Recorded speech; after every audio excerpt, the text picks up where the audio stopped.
তাকে একটু পরিদর্শন করি। মন্ত্রীটা দেখুন মাঝে মাঝে সব পরিদর্শনে বেরোয় যে পাবলিক কী বলছে না বলছে, তা বলে একটা ঘোড়া নিয়ে আর বেরিয়েছে। তা ঘোড়া বেরিয়েছে, তো উনি কী করলো, একটা বড় সোনার মুকুট ওর বাড়ির সামনে একটা বাক্সর মধ্যে দিয়ে দিল। আর রাজা বার হবার আগে বাড়ির সামনে অনেক দিন ধরে বাক্সটা পড়ে আছে, দেখি ওই বাক্সর মধ্যে কি দেখছে, ওরে বাবা বিশাল একটা সোনার মুকুট। সোনা কে না চায়, তোমার ঘরের ভেতরে যদি একটা আংটি কর, তুমি তো একদম আত্মহারা হয়ে উঠবে। এর সারা এটা কোথায় ছিল রে বাবা, কত চুমু খাবে, কত যত্ন করবে তার নিয়েছি।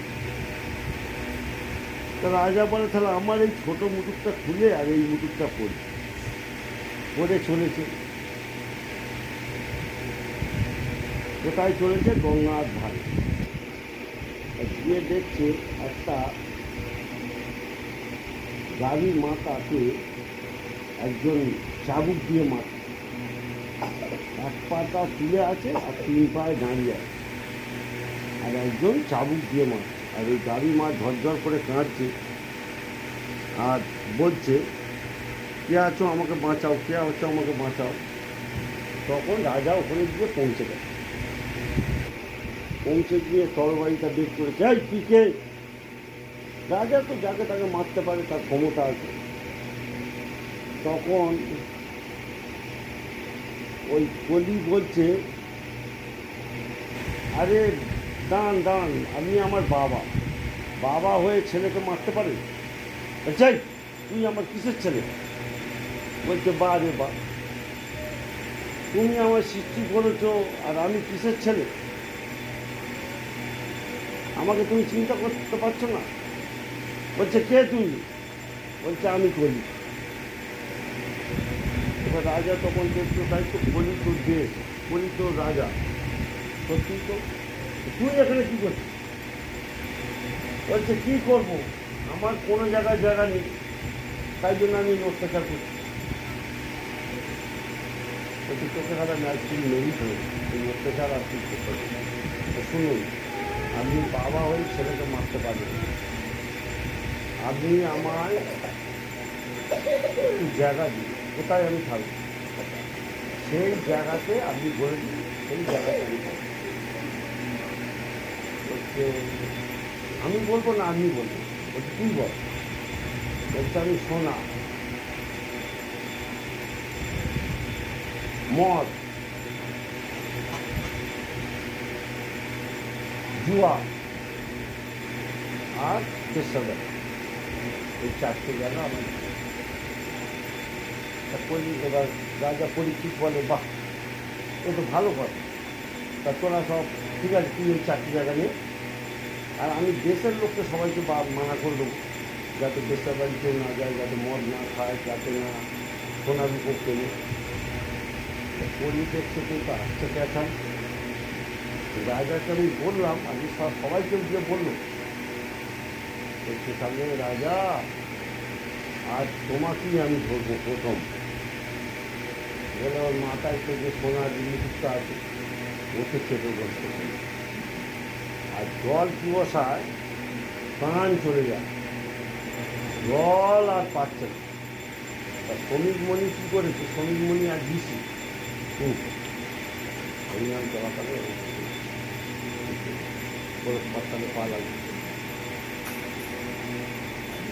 তো শ্রমিকমণি ধ্যান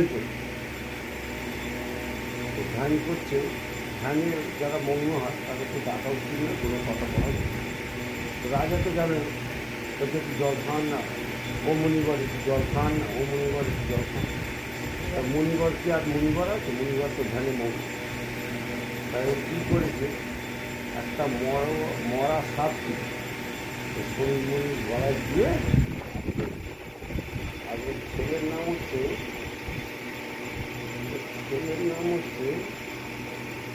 দক্ষ মনে হয় না কি একটা নাম, তো যাই হোক ওর ছেলেটা বলছে এই আর একটা ছেলে ওর বাবা ধ্যান করছে, দেখে গিয়ে বলেছে এই তোর বাবার গলায় মৃত স্বর্গ একটা দিয়ে দিয়ে দিয়ে দেয়।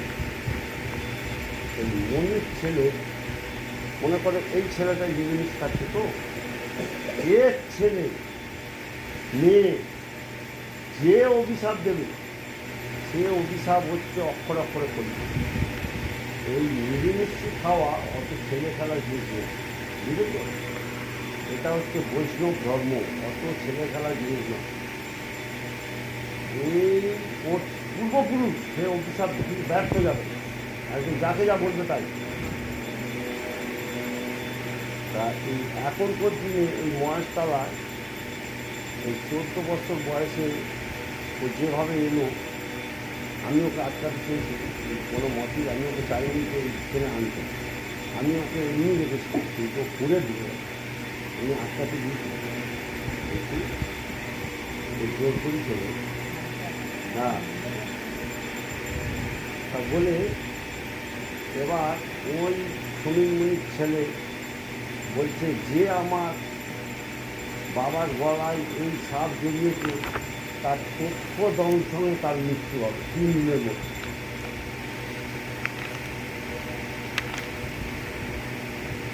এই মণিবরের ছেলে মানে অভিশাপ দিতে যায়, তোর বাবার সন্ধ্যেবেলা ধ্যান নেই, ধ্যান মানুষকে এসে বলছে বাবা তোমার গলায় কে স্বর্গ দিয়েছে, আমি বলছি 3 দিনের মধ্যে সে মরবে। না 3 দিনের মধ্যে না, 7 দিনের মধ্যে মরবে, 1 সপ্তাহের মধ্যে মরবে, ঠিক 7 দিনের মধ্যে মরবে। ওই মনির নাম কি বললাম?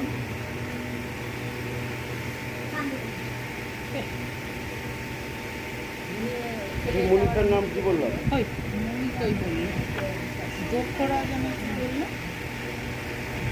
শ্রমিক মণি, শ্রমিক মণি, শ্রমিক মণি। তা বলছে, তা ওই শ্রমিক মণি ধ্যানে জানতে পারলো যে স্বর্গটা দিয়েছে রাজা পরীক্ষা।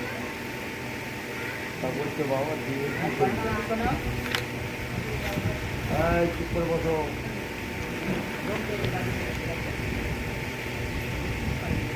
তা তুই এরম অভিশাপ দিবি বাবা?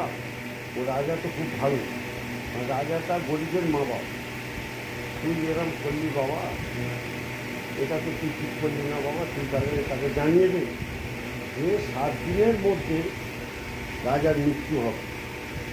তো রাজা তো এবার যখন কানে খবরটা গেল, তো রাজা তখন এবার কান্না ঘেয়ে পড়ল যে সবে তো রাজা হয়েছে, 1 বছরও হয়নি, 6 মাস না 3 মাস সবে হয়েছে, তার মধ্যে অভিশাপে তাকে 7 দিনের মধ্যে মরতে হবে।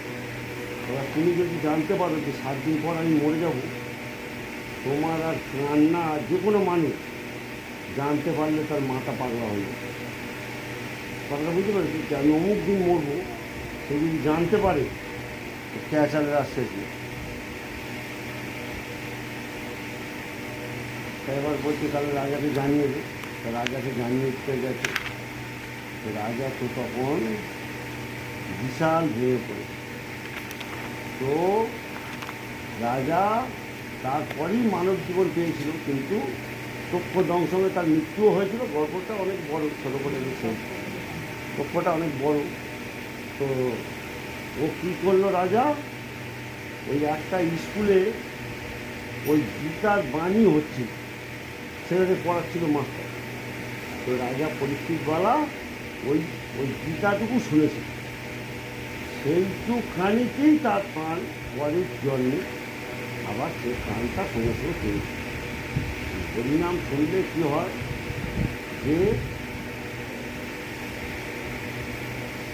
কিছুটা না অন্তত কিছুটা ফল পাওয়া যায়। এবার আমার গোবিন্দ যেটা বলছে যে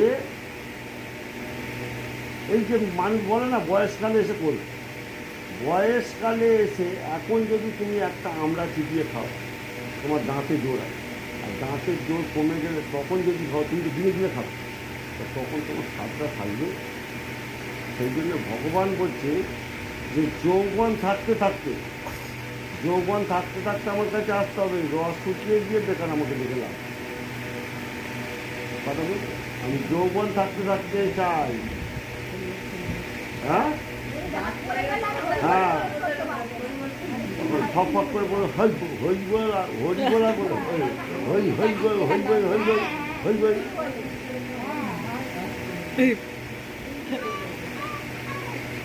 রাধে রাধে, বলো তুমি বলো।